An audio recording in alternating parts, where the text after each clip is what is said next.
Kembali lagi Peer-Peers di episode Peer to Peers bersama Pak Kuku Kumara.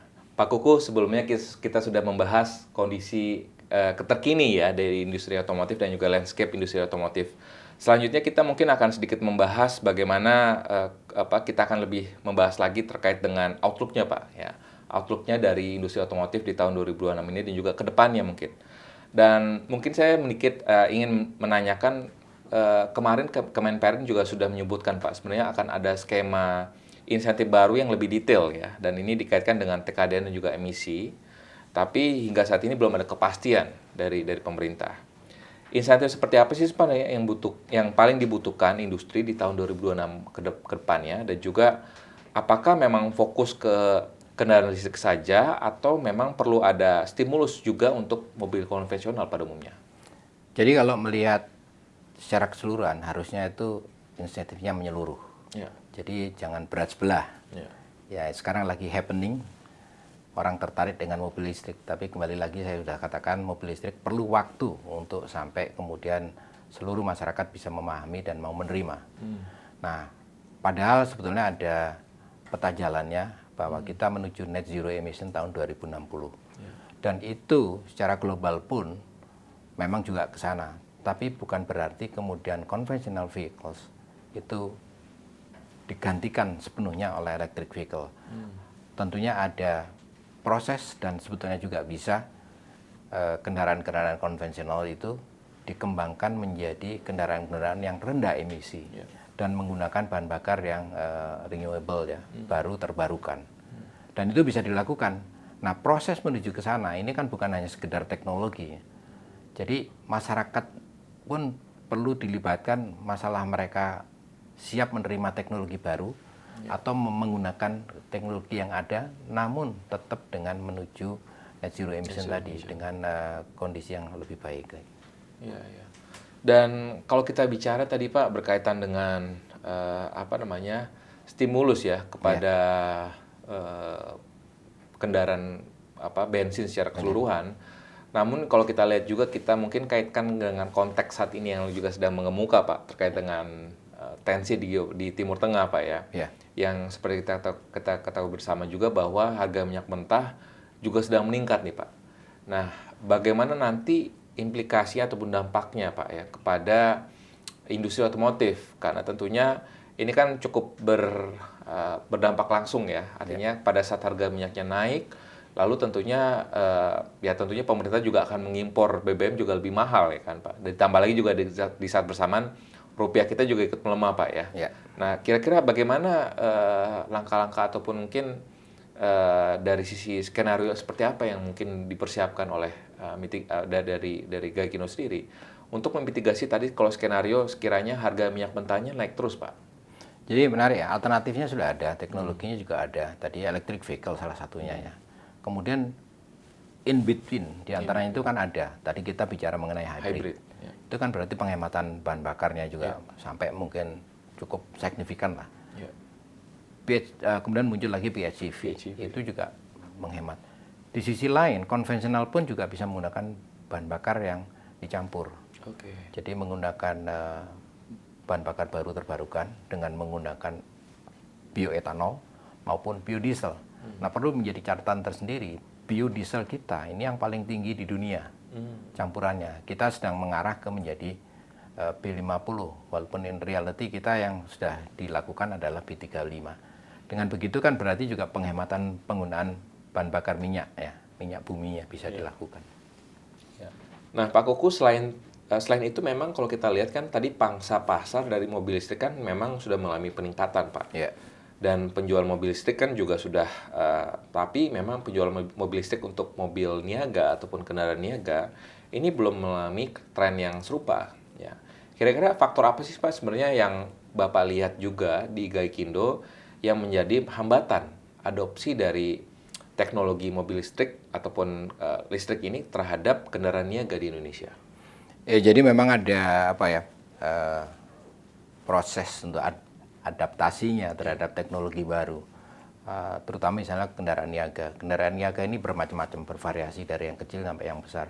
Kalau tadi mobil listrik untuk passenger mungkin relatif lebih mudah, karena apa? Itu digunakan sendiri. Sementara kalau untuk kendaraan komersial, kalau untuk yang city car mungkin bisa. Jadi untuk pengantaran logistik, misalnya untuk ngirim paket dan sebagainya itu di dalam kota, itu mungkin memang lebih cocok ya. Tapi untuk logistik yang lebih berat, misalnya truk antar kota, itu menjadi isu tersendiri. Kalau bis antar kota, isu tersendiri. Kalau bis Transjakarta, itu oke, karena apa? Rutenya tertentu. Tapi kalau kendaraan komersial yang harus mengangkut misalnya hasil bumi ataupun produk-produk perkebunan yang jarak jangkaunya jauh, itu tersedia nggak infrastrukturnya, dan itu masih makan waktu. Kalau bis misalnya pada waktu charging penumpangnya suruh ngapain gitu, itu juga masih tantangan tersendiri. Jadi kembali lagi Pak, infrastruktur itu penting sekali ya, mempengaruhi adaptasi dari teknologi listrik ini juga termasuk terhadap ke kendaraan listrik, kendaraan niaga sendiri Pak ya. Jadi memang karena kalau kita lihat sebenarnya kan kalau kita bicara dari sisi produktivitas ataupun efisiensi, mungkin ya dari sisi biaya pengangkutannya mungkin bisa lebih murah ya, ataupun ya tadi ya teknologi adaptasi teknologi hybrid mungkin ya terhadap kendaraan niaga ini bisa juga ditingkatkan juga. Bagaimana Pak untuk kalau teknologi hybrid di kendaraan niaga, apakah sudah ada pengembangannya atau bagaimana Pak? Ini kan tinggal implementasi ya, teknologinya tersedia, tinggal dipasangkan untuk kendaraan niaga. Nah masalahnya kemudian pasarnya bisa tumbuh apa tidak. Nah ini juga menarik kalau kemudian hybrid ini digunakan untuk kendaraan niaga. Oke, baik.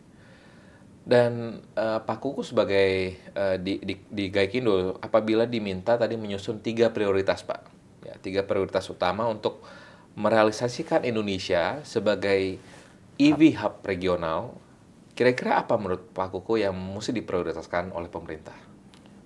Kalau kita akan menuju ke sana, kita harus melihat secara holistik, secara keseluruhan.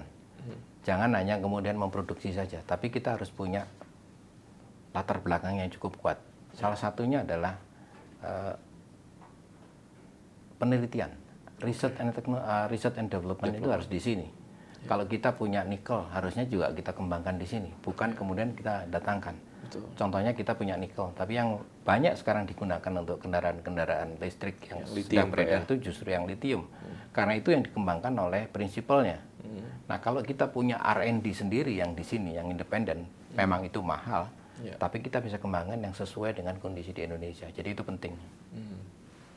Lalu tadi selain R&D apa lagi Pak keren? Tadi kan 3 prioritas ya Pak ya? 3 prioritas. Kemudian main komponennya harus kita juga buat di sini. Jadi ada 3 main komponen yang harus dikerjakan di sini, yaitu elektrik motornya, kemudian baterainya, kemudian chipsnya. Nggak ada chips itu bukan hanya mobil listrik yang perlu, tapi juga kendaraan-kendaraan yang lain pun akan memerlukan chips. Tadi 3 ya, R&D sudah, kemudian dilakukan di sini. Yang berikutnya adalah kita wajib juga punya kebijakan yang konsisten dan sifatnya jangka panjang. Karena industri otomotif ini bukan industri yang beli putus. Jadi prosesnya panjang, sehingga kemudian kita bisa memunculkan produk-produk yang laku dijual, harganya terjangkau, dan bisa dijual ulang lagi. Jadi itu yang 3 hal yang saya harapkan juga bisa dilakukan oleh kita semua pelakunya tadi, adanya konsistensi kebijakan.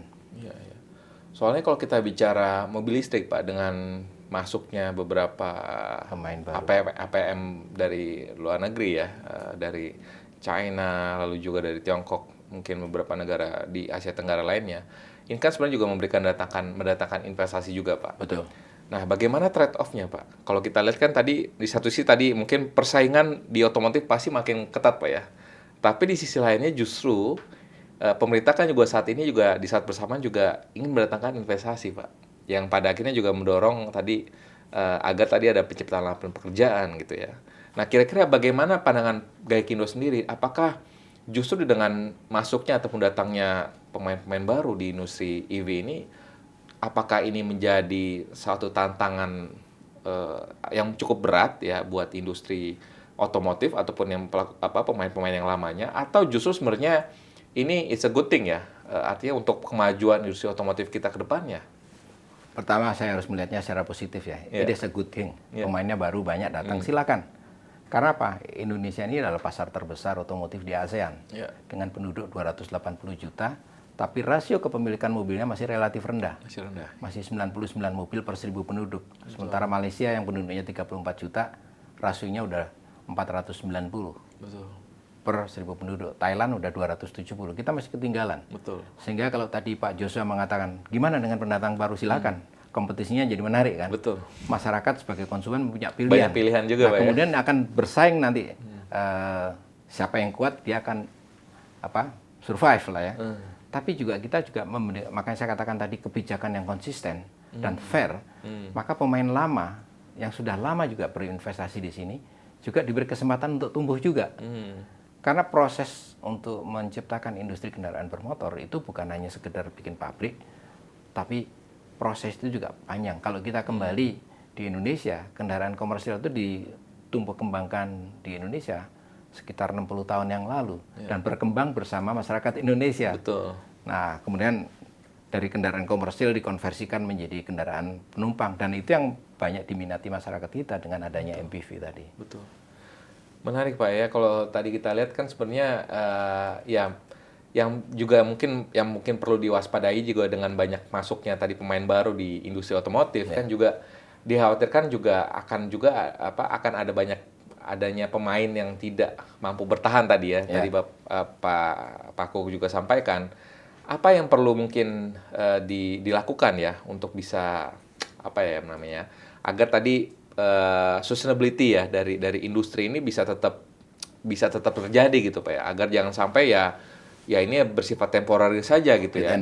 Iya, investasi itu datang tapi pada saat marketnya sudah ya dikatakan sudah tidak profitable ataupun saturated dia langsung keluar lagi gitu Pak. Nah itu yang menarik. Jadi kalau kita lihat kan jangan hanya menarik investasi ya. Kita harus punya suatu data yang cukup akurat. Betulkah kita perlu tambahan atau kita perlu variasinya? Betul. Kalau misalnya kita orientasinya ke sana, kapasitasnya masih ada 2,5 juta. Kenapa harus bikin pabrik baru lagi? Kalau kemudian banyak idle-nya. Betul. Jadi ini masalah keseimbangan. Nah itu yang sedang terjadi. Ada proses yang sedang terjadi. Ini ada kapasitas, maka bisa share. Betul. Jadi kalau itu dilakukan, tenaga kerjanya bisa tambah. Karena kemudian di pabrik itu juga bisa. Kita mau jalan 1 shift, 2 shift, atau 3 shift. Itu bisa dilakukan. Dan yang penting lagi, kita punya SDM yang mumpuni. Punya SDM yang punya kemampuan yang lebih. Jadi sekarang ini bahkan ada yang bisa bekerja di sini, tapi dimanfaatkan oleh produk-produk yang ada di Prinsipal. Jadi ini luar biasa. Ini juga blessing in disguise daripada waktu pandemi kemarin. Itulah yang bisa dilakukan dengan adanya IT dan sebagainya. Orang bisa bekerja di Indonesia, di Jakarta, namun hasilnya bisa digunakan apakah di Eropa ataukah di Tiongkok dan sebagainya. Dan mungkin sebagai catatan kepada pemerintah Pak, dan juga merefleksikan insentif yang sudah diberikan juga ya oleh pemerintah sebelumnya. Kira-kira pandangan dari Gaikindo sendiri, apakah insentif ini perlu diberikan berbasis konsumen atau berbasis kepada produsen Pak? Dua-duanya harusnya kan. Karena intinya adalah konsumen bisa merasakan kalau misalnya produknya menjadi harganya cukup kompetitif. Tadi kita juga bicara bahwa salah satu faktor ini adalah pajak. Betul. Mobil kita pajaknya paling tinggi di dunia. Betul. Nah kalau itu bisa dirasionalisasikan, disederhanakan, itu kan menumbuhkan demand yang lebih tinggi kan. Kalau demandnya tinggi kan berarti volumenya meningkat. Volumenya meningkat kan berarti tenaga kerja makin banyak yang terserap. Itu menimbulkan efek domino yang positif gitu. Menarik. Apakah sebelumnya memang Gaikindo belum pernah menyuarakannya Pak kepada pemerintah? Karena kalau kita lihat kan sebenarnya di industri lain juga pernah Pak ya, seperti industri rokok misalkan, cukai itu kan juga disuarakan terkait dengan kenaikan tarif cukai yang cukup memberatkan dan juga akhirnya memberikan dampak yang negatif juga kepada industri rokok dan juga potensi penerimaan perpajakan ke depannya. Justru malah sebenarnya saya menarik karena kalau kita lihat kan sebenarnya ini menjadi menjadi catatan juga ya, masukan buat pemerintah. Kalau sekiranya memang kondisi pajak kendaraan bermotor ini cukup memberatkan, artinya kan sebenarnya ini harus dilihat juga, dievaluasi oleh pemerintah agar jangan sampai nanti kemampuan belanja pemerintah untuk beli kendaraan bermotor jadi menurun gitu, sehingga akhirnya perputaran perekonomian pun jadi tidak berjalan Pak. Apakah sebelumnya sudah disuarakan, Pak? Sudah kita sampaikan dan kita bisa belajar dari yang tadi saya singgung ya. Yang paling dekat kemarin itu adalah adanya insentif PPNBM DTP ya di waktu pandemi. Dan itu perlu dikaji lagi menyeluruh. Kita lihat datanya, data empirisnya. Benarkah demikian? Karena kalau kemudian itu bisa dilakukan, berapa sih yang pasnya itu pajaknya? Kan bisa disampaikan gitu. Yang punya dampaknya nanti volumenya juga meningkat. Dan belajar daripada waktu pandemi itu ada hasilnya. Pada waktu disurvei 3 bulan, pada waktu diimplementasinya, itu potensial loss-nya itu lebih kecil dibanding dengan potensial gain. Jadi lebih banyak mendapatkan dari secara keseluruhan dengan adanya insentif itu. Dan tentunya bisa diulang itu. Iya. Oke. Dan kalau tadi kita lihat Pak, sebenarnya kembali lagi Pak ya, tadi dalam semua proyeksi kan memang optimis tadi mengasumsikan pemulihan daya beli Pak di tahun ini ya. Tapi pada kenyataannya tadi kalau kita mengikuti data BPS, jumlah kelas menengah kan terus menyusut Pak dari 2019 hingga tahun 2025 ini gitu Pak ya. Dan juga kalau kita lihat juga sudah mulai ada tanda-tanda pelemahan juga misalkan dari sisi pembiayaan multifinance yang juga melambat. Strategi apa sih Pak yang perlu disiapkan ya dari sisi dari sisi APM ataupun produsen untuk bisa meningkatkan penjualan dan sekali lagi mungkin ya insentif apa saja mungkin yang bisa dari pemerintah, apakah saat ini sudah cukup dan mungkin apa insentif yang lebih spesifik untuk tahun ini yang diharapkan ya dari sisi produsen dan juga industri Pak? Ya, jadi kalau mengenai insentif ini juga udah terlalu sering bicara insentif apapun juga, tapi yang diupayakan adalah memunculkan harga mobil yang cukup rasional dan bisa dijangkau oleh masyarakat. Nah, yang terjadi saat ini kan karena harga mobil, karena faktor-faktor yang kontribusi terhadap total harga mobilnya itu juga meningkat, kan mau nggak mau juga harus disesuaikan. Jadi dari penelitian menunjukkan bahwa harga mobilnya naiknya 7,5%, sementara tadi kelas menengah yang menjadi potensi pembeli kendaraan bermotor itu income-nya hanya naiknya 3%. Nah, ini kan harus dijembatani. Jembatannya seperti apa ya? Pertumbuhan ekonomi. Nah, kalau pertumbuhan ekonominya juga bagus dan efisien, maka daya belinya juga akan meningkat. Nah, sisi lain lagi adalah mungkin lebih ke teknis lagi. 80% orang beli mobil pakai kredit. Nah, belakangan juga muncul praktek-praktek yang tidak bagus. Yaitu muncul mungkin di media sosial. STNK only Pak ya? STNK only itu luar biasa dampaknya, itu bisa mengurangi total penjualan. Belum lagi yang masalah adanya ormas-ormas yang menarik debt collector itu juga berdampak buruk karena kemudian akibatnya perusahaan-perusahaan pembiayaan meningkatkan down payment-nya, tidak gampang memberikan kredit. Jadi hanya karyawan saja yang diberikan, itu juga menekan total penjualan kendaraan bermotor. Menarik. Jadi kalau kita lihat tadi terkait dengan beberapa kondisi terkini Pak ya, ada tadi isu-isu terkait dengan leasing ya dan juga beberapa tekanan juga dari yang dihadapi juga oleh masyarakat saat ini. Dan kira-kira ke depannya Pak, ini segmen apa sih Pak yang masih berpeluang untuk tumbuh Pak? Ya, tadi kalau kita bicara apakah Pak Kuku melihat bahwa segmen yang kelas atas saja kah, yang di atas 300 juta kah yang masih akan tetap yang akan berpotensi untuk menjadi menjadi pendorong positif dari penjualan otomotif tahun ini, ataukah memang ada harapan bahwa untuk yang mass market yakni di LCGC ya, yang menjadi ceruk market terbesarnya otomotif kita, itu sudah mulai ada perbaikan di tahun ini Pak? Kita harapkan dari situ yang akan muncul perbaikan ya, dari kelas-kelasnya LCGC yang meningkat menjadi LCEV itu sekarang, low carbon emission vehicles. Jadi itu nanti juga mengadopsi ataupun mencakup kendaraan-kendaraan hybrid. Jadi harusnya dilihat secara total keseluruhan, sehingga kemudian industri otomotifnya juga akan bisa tumbuh lebih robust lah gitu. Menarik.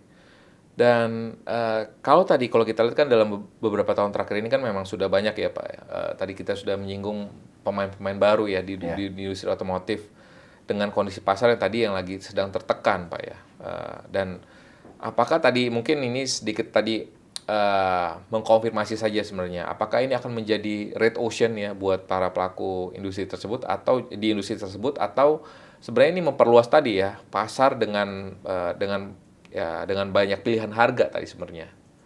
Jadi kita berharap ini menjadi kondisi memberikan pilihan yang lebih banyak, dan pilihan yang lebih banyak dengan harga yang cukup kompetitif harusnya itu yang lebih baik, bukan mengarah menjadi red ocean ya. Iya, iya, iya. Oke. Dan mungkin pertanyaan berikutnya Pak, ini berkaitan dengan pengembangan ekosistem kendaraan Pak di Indonesia ya. Apakah memang industri komponen untuk EV sendiri ini sudah bisa didevelop di dalam negeri Pak? Ataukah memang kita masih impor Pak sejauh ini Pak? Jadi kita belum sepenuhnya memproduksinya di dalam negeri. Oke. Sebagian memang merakit, tapi justru komponen-komponen utamanya yang belum tumbuh kembang di sini. Ya, komponen utamanya adalah tadi elektromotornya, kemudian baterainya, kemudian chipsnya. Nah, itulah yang harus jadi fokus untuk pengembangan berikutnya. Oke, dan tadi kalau kita bicara salah satu concern dari Pak Kuku sendiri kan mungkin salah satu salah satu aspek terkait dengan pembelian otomotif itu adalah tadi sisi pembiayaan Pak ya. Ya. Dan tadi kalau kita bercermin tahun lalu Bank Indonesia misalkan sudah menurunkan tingkat suku bunganya, dan juga meskipun memang tahun ini kita tahu memang tadi ada konteksnya ada Timur Tengah, tapi juga sebenarnya tetap masih ada ruang penurunan suku bunga ya, karena kalau kita melihat sebelum adanya memanasnya geopolitik ini kan sebenarnya tingkat inflasi masih terkendali sebenarnya, dan juga memang ada dan juga kalau kita lihat situasi suku bunga globalnya pun juga masih tetap rendah ya, ataupun masih ada berpeluang untuk turun. Kira-kira seberapa optimis Pak dampaknya nanti ya kepada dengan potensi penurunan suku bunga acuan Bank Indonesia ini, dampaknya nanti kepada harapan Bapak juga kepada pembiayaan otomotif di tahun ini Pak? Ya, kita berharap positif tetap. Iya. Tentunya tadi yang sudah saya sampaikan, isu-isu yang terkait dengan STNK juga bisa diselesaikan, karena selama risikonya itu masih tinggi, mau nurunin suku bunga ya masyarakatnya juga susah gitu kan. Jadi itu langsung yang dihadapi oleh masyarakat. Sebenarnya kalau kita lihat lebih dalam lagi, memang ujung-ujungnya sebenarnya tetap ya Pak ya, kondisi ekonomi itu yang akan mempengaruhi keputusan masyarakat ataupun konsumen untuk melakukan pembelian Pak ya. Iya. Baik itu ya dan juga karena memang kalau kita lihat kan saat ini dengan di kondisi ya ada pinjol dan juga ada beberapa ekses dari tadi kondisi dari turunnya kelas menengah ini kan menjadi salah satu indikasi bahwa kondisi perekonomian kita memang harus ditingkatkan juga ya Pak ya. Artinya memang ini juga menjadi salah satu catatan juga bahwa pemerintah punya banyak PR Pak ya. Jadi selain memberikan insentif langsung kepada industri otomotif, tapi juga bagaimana memberikan produktivitas real ya. Jadi bukan hanya sekedar angka-angka saja 5%, 6%, tapi juga benar-benar bisa menciptakan tadi dampak turunan yang real ya kepada masyarakat, sehingga agar yang masyarakat khususnya konsumen otomotif yang masih cukup sensitif ini tidak lagi sensitivitasnya makin berkurang ke depannya ya. Dan tadi mungkin sedikit menyinggung tadi berkaitan dengan R&D ya Pak ya. Tadi Bapak sampaikan ini kan menjadi salah satu prioritas juga ya untuk pengembangan EV Indonesia, sebagai harapannya bisa menjadi hub di regionalnya. Kondisi R&D kita sebenarnya seperti apa sih Pak di Indonesia ini seperti ini? Apakah memang produsen, ataupun apakah kita ini hanya sebagai produsen ataupun atau memang aktivitas R&D ini juga ada dilakukan di Indonesia sebenarnya?